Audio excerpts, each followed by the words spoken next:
बारिश की नरम फवार दरख्तों पर गिर रही थी। बानो चिड़िया अपनी नन्ही बेटी निक्की को सुलाकर नदी किनारे मीठे फल चुनने जा रही थी।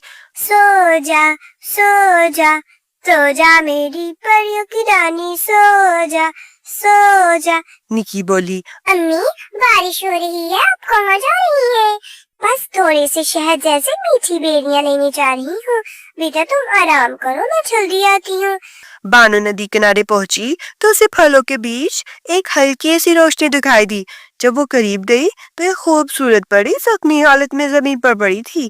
इसके सुनहरी चमकते पर कीचड़ में लथपथ हो चुके थे। बानो चूक कर, अरे अरे, ये तो कोई परी लगती है। आपको क्या हुआ परी मैडम?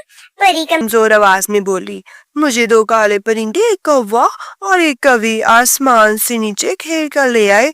मेरे जेवर, मेरी जादुई छड़ी छीन ली और मुझे जख्मी करके अकेला छोड़ दिया। आप फिक्र ना करें, आए मेरे घर चलें, आपको आराम की जरूरत है। बानो चिड़िया परी को अपने परों से सहारा देकर घोंसले में ले आई। घोंसले में दाखिल होते ही निक्की माँ की तलाश में बेचैन खड़ी थी। निक्की फिक्रमंदी से बोली, अम्मी, इतनी देर लगा दी, आप कहाँ थी? बानो बेटा, एक परी जख्मी हालत में मिली है, परी दीदी को सलाम कहो। बहुत जुल्म हुआ इस पर, तीनों कवि और कालू कौवा ने इससे जादुई जेवर छीन लिया। निक्की हैरान होकर, परी, सच्ची वाली परी जो ख्वाब में आती है? परी नरमी से बोली, हाँ बेटी, मगर आज मैं ख्वाब वाली परी नहीं हूँ, एक लाचार मुसाफिर हूँ। तुम दोनों माँ बेटी ने जो नेकी की है, मैं उसे कभी नहीं भूलूंगी। अगर मेरी ताकत वापस आई तो मैं तुम्हें वो दूंगी जिसका तुमने कभी ख्वाब भी न देखा होगा। दूसरी तरफ पीनो कवि परी का जेवर पहनकर आईने के सामने खड़ी थी। वो चमकती हुई जादुई माला और झुमकों के साथ खुद को मलका समझ रही थी। पीनो हंसते हुए बोली, कालू जी, मैं आज रात छनो कबूतरी की दावत में सबको मात दे दूंगी। कालू गरूर से बोला, हा, किसी को पता भी नहीं चलेगा ये जेवर किसी परी का है। अब हम मामूली परिंदे नहीं रहे, हम खास बन चुके हैं। उसी चोरी के जेवर में से कुछ को बेचकर उन्होंने एक शानदार मजबूत घोंसला भी बनवा लिया।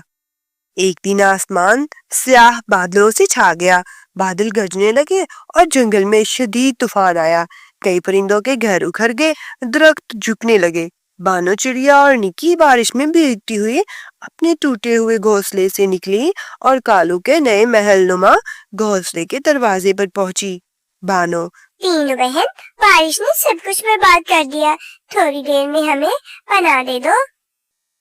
पीनो ठंडी आवाज में बोली, हम कोई खैराती घर नहीं चला रहे, माफ करना। कालू खिड़की से, जो अपने लिए नहीं सोचते वो दूसरों से क्या उम्मीद रखते हैं, जाओ यहाँ से। तब बड़ी अच्छी चिड़िया बन रही थी तुम। बानो और निक्की बारिश में भीगते हुए वापस चल पड़ी। निक्की की आंखों में आंसू थे। जैसे ही वो एक झाड़ी के नीचे छुपने लगी, एक नरम सी रोशनी उनके आसपास फैलने लगी। वही जख्मी चिड़िया अब मुकम्मल सेहतमंद हो चुकी थी।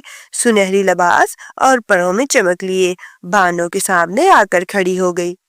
परी नरमी से बोली, बानो, तुमने नेकी की थी जब मुझे जरूरत थी, आज तुम्हारी बारी है। परी ने अपनी उंगली से आसमान की तरफ इशारा किया। एक रोशन किरण जमीन पर गिरी और वहां एक खूबसूरत जादुई घोंसला जाहिर हो गया। फूलों से सजा, पानी से महफूज और अंदर से रोशन। निक्की हैरत से, अम्मी, ये तो ख्वाब जैसा है, ये तुम्हारी नेकी का इनाम है। याद रखो, जो दूसरों का भला चाहता है उनके लिए आसमान के दरवाजे खुल जाते हैं। कुछ दिन बाद कोई तूफान दोबारा आया। इस बार पीनो और कालू का बनाया गया आलीशान घर भी मिट्टी में मिल गया। वो रो रहे थे, नंगे पैर, कांपते जिस्म और दिल शर्मिंदा। बानो चिड़िया के दरवाजे पर पहुंचे। पीनो आंसुओं से बोली, हमें माफ कर दो, तुमने हमारे साथ नेकी की, हमने तुम्हें धत्कार दिया। बानो मुस्कुराकर, मैं वैसी नहीं जैसा तुमने मेरे साथ किया। आओ, मेरे घर में हर किसी के लिए जगह है। दोस्तों, इस कहानी से हमें ये सीख मिलती है, नेकी दिल से की जाए तो परियों से भी इनाम मिलता है। सच्चाई, एहसान और मोहब्बत वो जादुई ताकतें हैं जो किसी भी परी के जादू से भरकर होती हैं। اگر آپ کو یہ ویڈیو پسند آئی ہے تو ویڈیو کو لائک کریں، چینل کو سبسکرائب کریں اور اپنے دوستوں کے ساتھ شیئر بھی کریں۔ Thank you.